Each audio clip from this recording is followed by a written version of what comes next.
I'm Daniel, one of the founders of Metahaven, based in Amsterdam, and I brought a piece of public art from the Netherlands with me. It's the lunchbox of the KLM economy class sandwich, and it's a completely renewed design, and it has an interesting ideology to it, because it says that we care for our chickens. The farmers take really good care of their chickens. We make sure that they have a nice day. This is very Dutch, I guess. It's probably directly translated from Dutch. Should put up the title of my talk, by the way.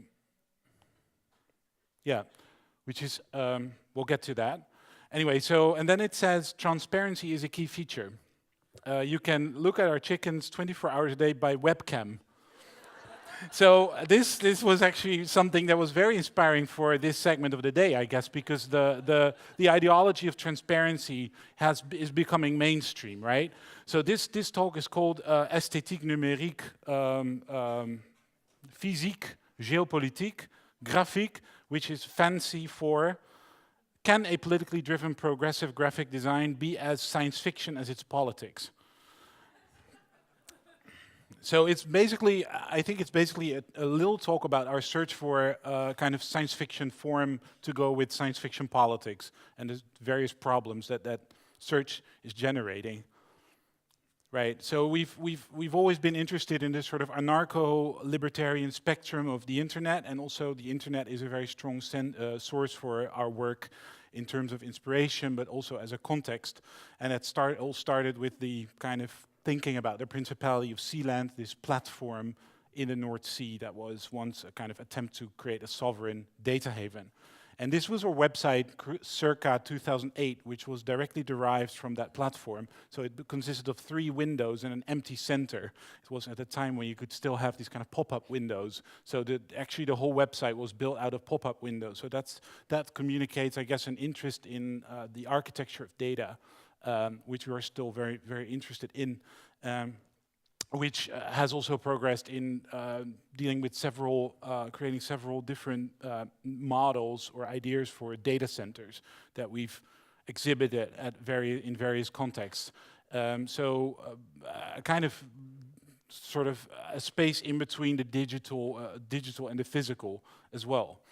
And we are convinced that a radical politics or a politics that has elements of science fiction or that wants to claim the future, that wants to talk about the future, also needs a visual form that expresses that, so that we don't need to cast, as it were, politics, our new politics in the old forms, but to cast them in new forms.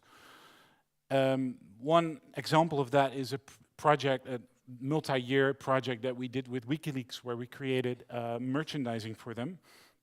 Scarves, T-shirts that they used to subvert or to basically navigate around a financial embargo, and maybe the financial contribution of these scarves was not so big as the sort of visual contribution that they made, I guess, by creating a kind of parallel visual narrative to the kind of WikiLeaks products that look awful mostly. Yeah. So this is a still from a film that we made last year called Black Transparency, where we analyzed the culture of transparency that we're moving into, and especially the activist element of it. And the film ends with a desert, and it says coming somewhere near you soon, which is like a science fiction proposition, I guess. So from there, from WikiLeaks, we've moved to working with IMI, organization that Birgitta founded, which is the institutional parallel to the legal reforms in Iceland.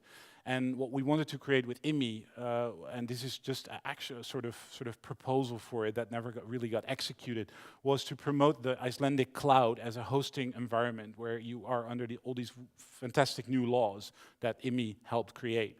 So it started out by proposing sort of environmentally friendly hosting models, such as the combination of a data center with organic farming.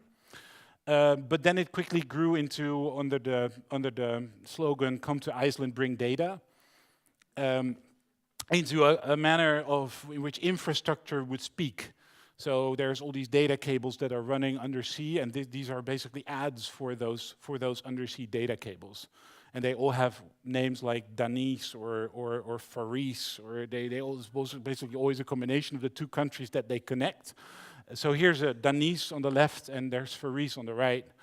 But this proposal stranded, unfortunately, not on IMI, but on the Icelandic government, which was in a kind of shift towards the right wing. And so it became to lie vacant, as it were, and then it became a vehicle for talking about the various flights that Edward Snowden could take from Hong Kong to either Russia or Kazakhstan, because there weren't not so many different flights that he could take. So we basically took all those planes and we had the infrastructure speak, and now we had the different Boeings speak about their passenger that they didn't have on board at the time. So it's really a search for an aesthetic as well as an ideology.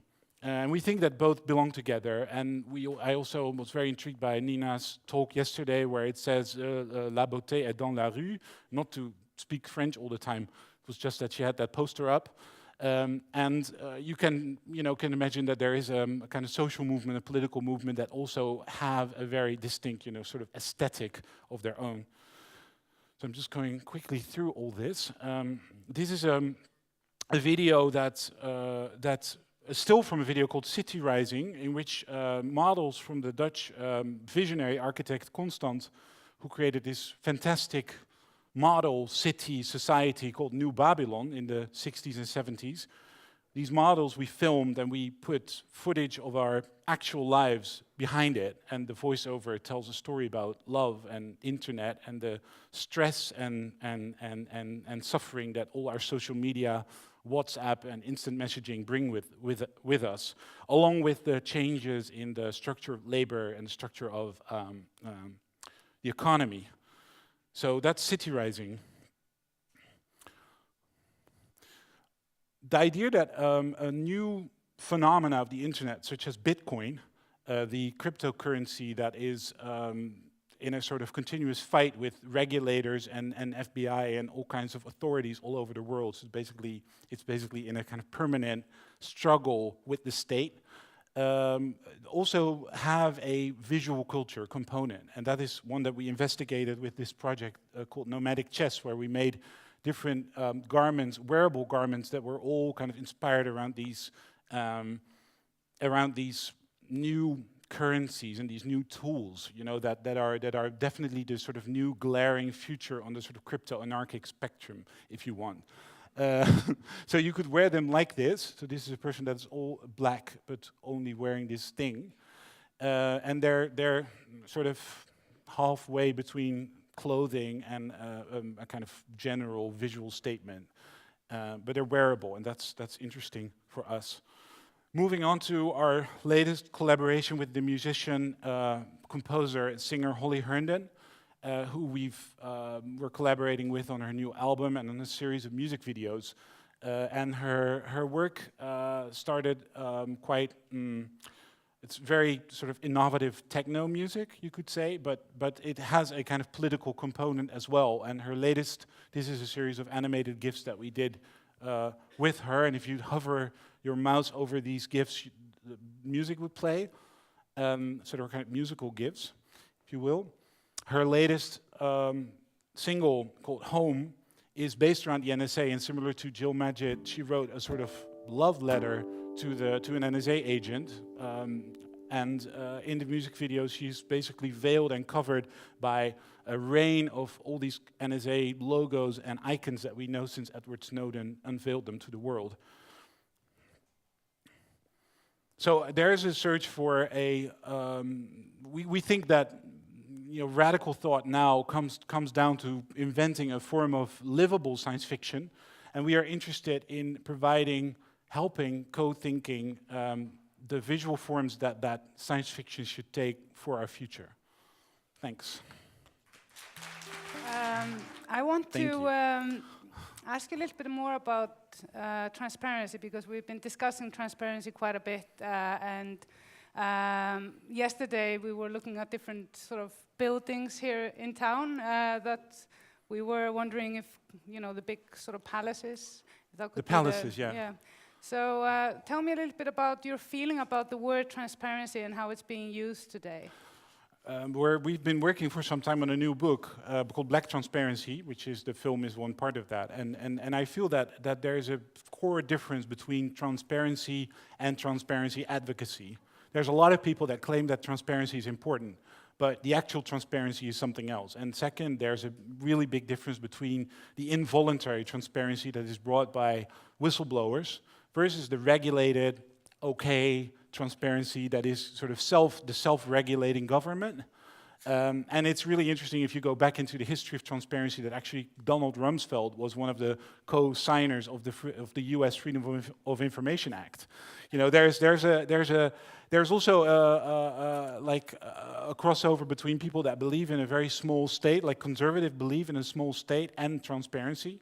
So I believe that there's the big fraction, like the big coalition of transparency people is actually made up of people that all believe in slightly different things. I do believe in transparency, but I don't believe in transparency when it takes this sort of frantic lunchbox form, you know, where actually the chicken need their own whistleblower to reveal to them that they're all being surveilled by webcams. So it is actually a form of transparency that is a form of surveillance, if you think about it. Science fiction government, what is that? You tell me, Brigitta. Shall we make Icelandic internet knitwear? Yes, let's do it. We should do that. All right, thank you so much. Thank you. Really awesome.